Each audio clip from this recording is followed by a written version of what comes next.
নমস্কার বন্ধুরা, আপনারা কেমন আছে? আশা করি খুব ভালো আছে। আমি খুব ভালো আছি। আজকের আমি তাল দিয়ে কলা পাতা দিয়ে ভাপা পিঠা বানাবো, সেটাই তোমাদের সঙ্গে শেয়ার করবো। দেখতে হলে অবশ্যই আমার সঙ্গে থাকুন। আর এটা আমার একদম পূর্ণ, আমার একটা যা বলেছে খুব সুন্দর লাগে পিঠাটা নাকি খেতে, তাই ভাবলাম আমি তোমাদের সঙ্গে শেয়ার করি। যদি কেউ খেয়ে থাকো তো অবশ্যই কমেন্টে জানিও।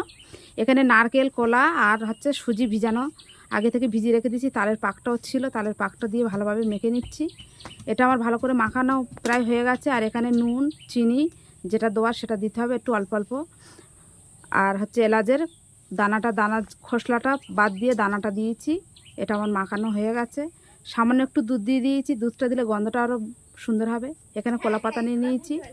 আর এখানে উনানটা ধরিয়ে দিয়েছে, ও জল বসিয়ে দিয়েছে। আমার প্রায় সবগুলো হয়ে গেছে। আমি এখানে চাপা দিয়ে আর বসিয়ে দিচ্ছি। ভাপানোটা একদম পুরো কমপ্লিট। এখানে পিয়ালি আর পিয়ালির কাকিমা দিয়েছি খেতে। এই পিয়ালির কাকিমা খেয়ে বলছে খুব সুন্দর হয়েছে। হ্যাঁ, না খেলে বিশ্বাসই হবে না। অবশ্যই ভালো লাগলে লাইক করবেন। আর আমার